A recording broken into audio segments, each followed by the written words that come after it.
Hello friends. ఈరోజు ఈ వీడియోలో మన టాపిక్ ఏంటంటే, as a first year student, second year స్టూడెంట్‌గా మనం ఇంటర్న్‌షిప్స్ ఎలా క్రాక్ చేయాలి? కంపెనీస్‌ని ఎలా రీచ్ ఔట్ అవ్వాలి? ఒకవేళ ఆఫ్ క్యాంపస్‌లో మనకి ఇంటర్న్‌షిప్ కావాలంటే ఏ స్టెప్స్ తీసుకోవాలి అనేది ఈ వీడియోలో మనం పూర్తిగా డిస్కస్ చేసుకుందాం. అండ్ ఈ వీడియో లాస్ట్‌లో నేను ఎంత ఎర్న్ చేశాను అండ్ నాకు ఇంటర్న్‌షిప్ ఎలా వచ్చింది అనేది మనం ఈరోజు ఈ వీడియోలో పూర్తిగా డిస్కస్ చేసుకుందాం. ముందుగా మీకు టెక్నికల్ సైడ్ ఇంటర్న్‌షిప్ కావాలి అంటే మీరు కోడింగ్‌లో చాలా స్ట్రాంగ్‌గా ఉండాలనమాట. సో, మీరు as a first year student, second year స్టూడెంట్‌గా ఇంటర్న్‌షిప్ కావాలి అంటే, మీరు ఎక్కువ దేని మీద ఫోకస్ చేయాలి అంటే, either C plus plus or Java.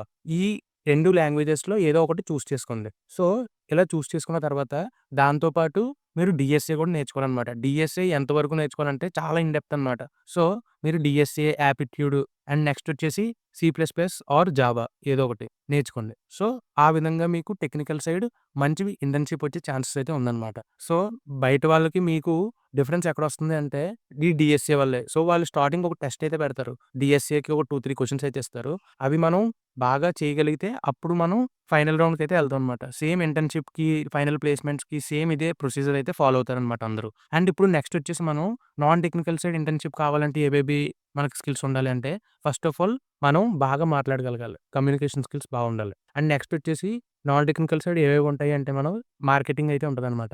So, marketing అది చేయాల్సుంటుంది. మార్కెటింగ్ అంటే ఏంటంటే ఇప్పుడు ఇప్పుడే కంపెనీ ఉంది. ఆ కంపెనీ గురించి మనం సోషల్ మీడియాస్‌లో అండ్ వాళ్ళకి ఇంకా ఎలా ఇంప్రూవ్ చేయొచ్చు, ఇంకా దాన్ని ఎక్స్‌పాండ్ ఎలా చేయొచ్చు అని చెప్పి ఒక స్ట్రాటజీస్ అయితే ఇస్తూ ఉంటాం మార్కెటింగ్‌లో మనం. అండ్ దానికి ఆన్‌లైన్ ప్రెజెన్స్ క్రియేట్ చేస్తాం ఆ కంపెనీకి. సో, నావి నాన్ టెక్నికల్ సైడే ఇంటర్న్‌షిప్ అనేదైతే వచ్చింది. సో, నాకు ఇంటర్న్‌షిప్ ఇచ్చిన కంపెనీ పేరేంటంటే స్మార్ట్ టెక్కీస్ ఐటీ సొల్యూషన్స్ అనమాట.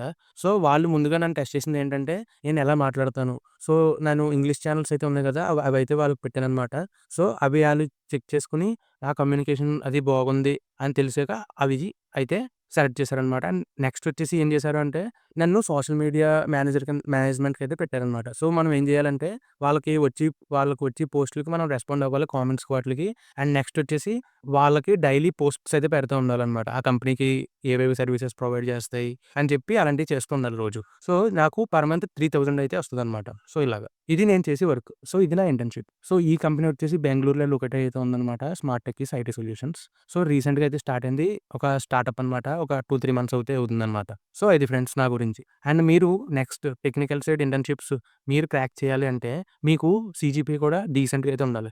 డీసెంట్ సీజీపీఏ అంటే 7-8 సీజీపీఏ అయితే మినిమమ్ అయితే ఉండాలనమాట. సో, టెక్నికల్ సైడ్ అయితే చెప్తున్నాను. నాన్ టెక్నికల్ సైడ్ అయితే మీకు కమ్యూనికేషన్ స్కిల్స్ అండ్ మీరు ఒక దాంట్లో ప్రొఫిషియంట్ అయితే ఉండాలనమాట. లైక్ మార్కెటింగ్ గాని, కంటెంట్ క్రియేషన్ గాని, సోషల్ మీడియా మేనేజ్మెంట్ గాని ఏదో ఒక దాంట్లో మీరు చాలా ఫోకస్డ్‌గా మిమ్మల్ని కొట్టేవాడు లేడు అని ఉన్నారంటే మీకు ఎంతన్నా ఇచ్చి మిమ్మల్ని అయితే తీసుకుంటారనమాట. సో, ఇది నా సజెషన్. అండ్ నెక్స్ట్ వచ్చేసి మీరు లింక్డ్ఇన్‌ని వాడడం అయితే మొదలుపెట్టాలి. ఎందుకంటే నన్ను రీచ్ ఔట్ అయింది లింక్డ్ఇన్‌లో చూసే. నేను ఇంగ్లీష్‌లో అయితే కంటెంట్ చేస్తున్నాను కదా! వేరే ఛానెల్స్‌లో. సో, ఆ కంటెంట్ నేను లింక్డ్ఇన్‌లో కూడా పోస్ట్ చేసేవాడిననమాట. సో, అవి చూసే నన్ను రీచ్ ఔట్ అయితే అయ్యారనమాట.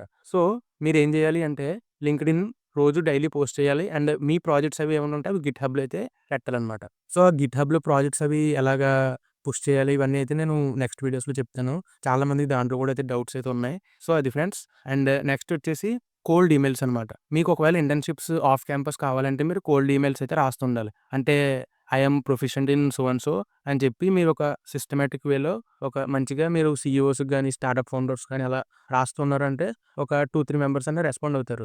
సో, అందులో 1, 2 ఓకే అయినా కూడా మీరు వాళ్ళతో వర్క్ చేయొచ్చనమాట. సో, కోల్డ్ ఈమెయిల్స్ రాయడం నేర్చుకోండి. ఒకవేళ ఎవరికీ కోల్డ్ ఈమెయిల్స్ రాయడం రాలేదనుకోండి, చాట్‌జీపీటీలో ఇలాగా, ఇలాగ నేను ఈ కంపెనీకి రాయాలి అని అనుకుని ఆ కోల్డ్ ఈమెయిల్ ఇవ్వండి అంటే చాట్‌జీపీటీ ఇస్తదనమాట. సో, మీరు చాట్‌జీపీటీలో కొట్టి ఆ కోల్డ్ ఈమెయిల్ మీకు తగ్గట్టుగా మోడిఫై చేసుకొని వాళ్ళకి పెట్టొచ్చు. అండ్ మీ కాలేజెస్‌లో ఏమన్నా హ్యాకథాన్స్ అలాంటివి ఏమన్నా కండక్ట్ చేస్తుంటే వాటికి కూడా వెళ్ళండి. అండ్ ఇంకా ఏమన్నా ప్రోగ్రామ్స్ అవి ఉంటే కూడా వాటిల్లో కూడా పార్టిసిపేట్ చేయడానికి అయితే ట్రై చేయండి. ఎందుకంటే మీరు మీ రెజ్యూమ్‌లో పెట్టుకోవడానికి అయితే ఉపయోగపడతదనమాట అవి కూడా. అండ్ వర్క్‌షాప్స్‌కి అటెండ్ అవ్వండి. అండ్ నెక్స్ట్ వచ్చేసి మీరు చేయాల్సిన పనేంటంటే నెట్వర్కింగ్ అనమాట. సో, నెట్వర్కింగ్ బిల్డ్ చేసుకోవడం వల్ల మీకు రిఫరల్స్ వస్తాయన్నమాట. సో, ఇప్పుడు మీకు ఒక కంపెనీలో ఫర్ సపోజ్ అమెజాన్, గూగుల్‌లో ఎవరన్నా మీకు తెలిసిన వాళ్ళు ఉన్నారనుకోండి. అప్పుడు ఏమన్నా జాబ్ ఓపెనింగ్స్ వచ్చాయి అనుకోండి. ఫర్ సపోజ్ జాబ్ ఓపెనింగ్స్ గాని, ఇంటర్న్‌షిప్ కానీ ఏమన్నా వచ్చాయంటే ఫస్ట్ మీకు చెప్తారనమాట. మీకివ్వమని లేదంటే మీకొక ఛాన్స్ ఇవ్వమని వాళ్ళు మనల్ని రిఫర్ చేస్తారు. సో, అలాగా మనకు అలా కూడా యూజ్ అవుతదనమాట. సో, మీరు నెట్వర్కింగ్ మీద ఎక్కువ ఫోకస్ చేయండి. అండ్ లింక్డ్ఇన్ ప్రొఫైల్ కూడా బిల్డ్ చేసుకోండి. సో, ఇవి నేనిచ్చే సజెషన్స్. ఒకసారి మళ్ళీ మనం ఏవేవి చెప్పామో అన్నీ ఒకసారి అన్నీ అయితే చెప్తాను. ఒకసారి వినండి. ముందుగా మీరు టెక్నికల్ సైడ్ ఇంటర్న్‌షిప్ చేద్దాం అనుకుంటే సి ప్లస్ ప్లస్ కానీ, జావా గాని నేర్చుకుంటూనే డీఎస్సీ కూడా ఇన్ డెప్త్‌గా అయితే నేర్చుకోవాల్సి ఉంటదనమాట మీరు. అండ్ నెక్స్ట్ వచ్చేసి మీరు లింక్డ్ఇన్ ప్రొఫైల్‌ని బాగా బిల్డ్ చేసుకోవాలి. అండ్ ఒకవేళ నాన్ టెక్నికల్ సైడ్ కావాలి అంటే మీకు ఇంటర్న్‌షిప్ మీరు ఈ మార్కెటింగ్, కమ్యూనికేషన్, కంటెంట్ క్రియేషన్ మీద ఎక్కువ కాన్సంట్రేట్ అయితే చేయాలనమాట. అండ్ మీరు సీజీపీఏ మీద కూడా ఎక్కువ ఫోకస్ చేయాలి. మినిమమ్ ఒక 7-8 సీజీపీఏ మెయింటైన్ చేస్తూ ఉండండి. అండ్ నెక్స్ట్ వచ్చేసి లింక్డ్ఇన్ ప్రొఫైల్ బాగా మెయింటైన్ చేయండి. అండ్ కోల్డ్ ఈమెయిల్స్ కూడా రాస్తూ ఉండండి కంపెనీ ఫౌండర్స్‌కి, సీఈఓస్‌కి. అండ్ మీ కాలేజీలో పెట్టే ఏవన్నా వర్క్‌షాప్స్‌కి కానీ, హ్యాకథాన్స్‌కి కానీ అటెండ్ అవుతుండండి. వాటిల వల్ల మీకు కొద్దిగా కాన్ఫిడెన్స్ బిల్డ్ అవుతుంది. అండ్ మీకు కూడా అక్కడ ఒకవేళ నిజమైన హ్యాకథాన్స్‌కి వెళ్తే బయట అక్కడ ఏం చేయాలని కూడా ఒక క్లియర్ ఐడియా అయితే వస్తదనమాట. సో, కాలేజీలో పెట్టే ఈవెంట్స్ వాటిలకి కొద్దిగా అటెండ్ అవుతూ ఉండండి. అండ్ నెట్వర్కింగ్ పెంచుకోండి. సో, ఇది ఫ్రెండ్స్. సో, ఈ స్టెప్స్ ఫాలో అయ్యారంటే మీరు యాస్ ఎ ఫస్ట్ ఇయర్ స్టూడెంట్‌గా, సెకండ్ ఇయర్ స్టూడెంట్స్‌గా ఇంటర్న్‌షిప్స్ రావడం చాలా ఈజీ. సో, ఇవి ఫాలో అవ్వండి. And that's it for this video. మీకు ఒకవేళ ఇంకా ఏమైనా డౌట్స్ ఉన్నా కింద కామెంట్స్ అయితే పెట్టండి. సో, దాని గురించి మాట్లాడడానికి నేను నెక్స్ట్ వీడియోస్‌లో అయితే ట్రై చేస్తాను. So, thoughts it for this video friends. వచ్చే వీడియోతో మళ్ళీ కలుద్దాం. Take care. By by.